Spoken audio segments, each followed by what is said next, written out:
영어로 생각하며 말하기. 이번 시간에는 유닛 2 과거 시제 문법에 대해서 알아보겠습니다.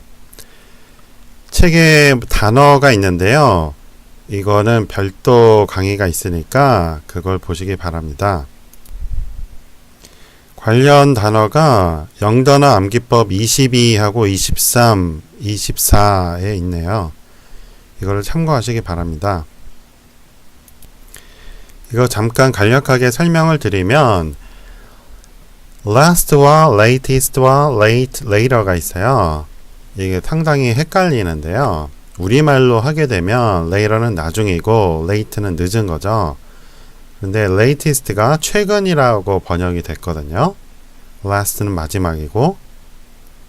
근데 영어에서는 이게 글자가 상당히 비슷하잖아요. 근데 우리말에서는 이게 다 다른 거예요. 그래서 헷갈려서 그런데 다시 한번 설명을 드리면 last는 마지막이죠. 시간이 미래에서 와서 지금을 지나서 과거로 흘러가죠. 그렇게 지금을 지나간 것 중에 가장 마지막이 last예요. 그렇죠? st가 붙으면 최상급이라고 하잖아요. 그리고 late라는 것은 지금 와야 하는데 아직 오지 않은 거예요. 그래서 늦은 겁니다. 그렇죠? 지금 이 시점에는 도착을 해야 되는데 아직 안 왔죠. 그래서 late라고 한 거예요. 그리고 later라는 거는 그거보다 비교급이어서 나중에라는 말이 되죠. 나중이라는 거는 지나간 과거가 아닌 미래 쪽이잖아요. later. 근데 최상급인 last가 갑자기 이쪽에 왔단 말이에요. 과거 쪽으로. 그래서 마지막이 된 거죠. 원칙대로 하자면 last는 이쪽 미래 쪽으로 가서 있어야죠. 하지만 later와 비교해서 큰 차이가 없는 거예요. 미래는 어차피 불확실한 거고 어디에 있던 간에 나중이란 말이에요. 그렇죠? 그래서 이 last가 지나간 것 중에 가장 마지막이 된 거예요. 그래서 마지막이 됐고 그걸 또 다시 최상급으로 만들었어요. late에서 그 변화를 시켜서 latest가 된 거죠. 지나간 것 중에 가장 늦게 간 거예요. 그래서 최근이란 말이 된 겁니다. 경우에 따라서는 last가 이쪽 now에 근접한 것일 수도 있어요. 그렇죠? 이것이 마지막이다 할 때 그것이 경우에 따라서는 지나가지 않은 현재에 가장 가까운 것이 될 수도 있습니다. 그래서 later 비교급과 last 그 최상급이 되는 것이고 latest라고 했을 때는 지나간 것 중에 가장 늦게 간 것이 돼서 최근이란 말이 돼요. now에 가장 가까운 것이죠.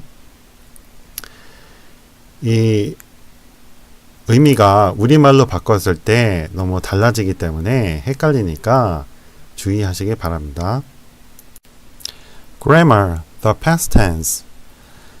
past라는 거는 pass에서 나온 거예요. pass가 통과하다죠.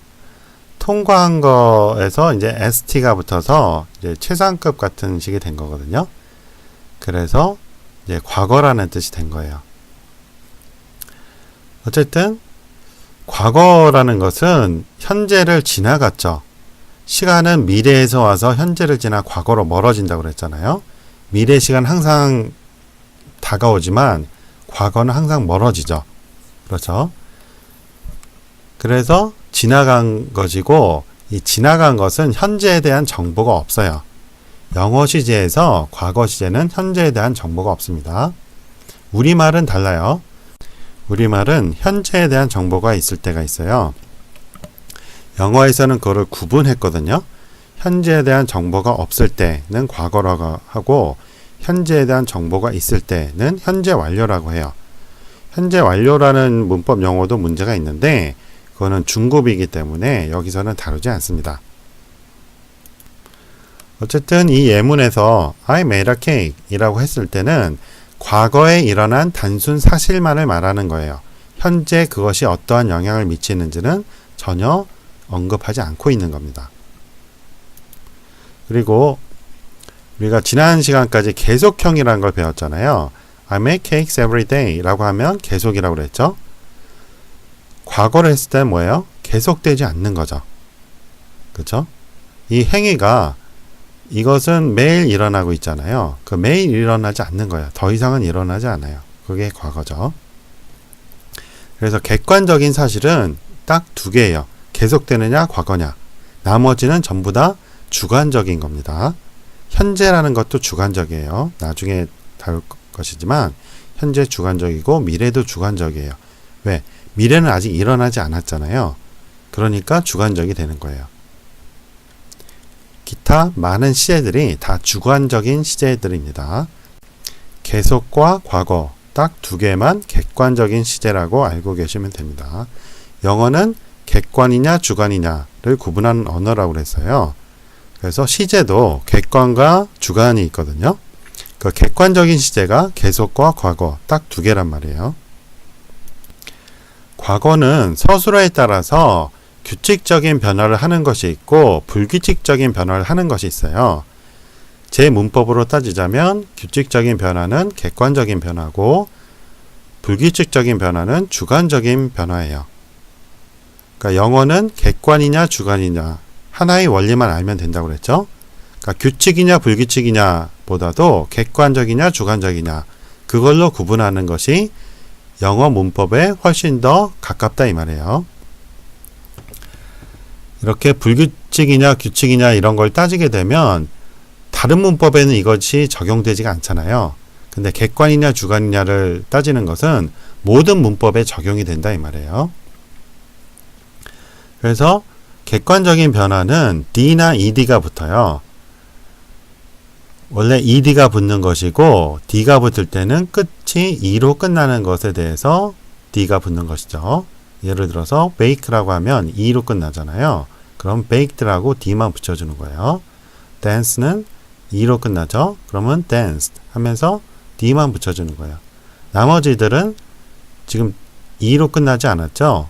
그러면 ED를 붙여주는 겁니다. cook, cooked, watch it, 이거 잘못됐네요. 이게 watch인데 오타가 났습니다.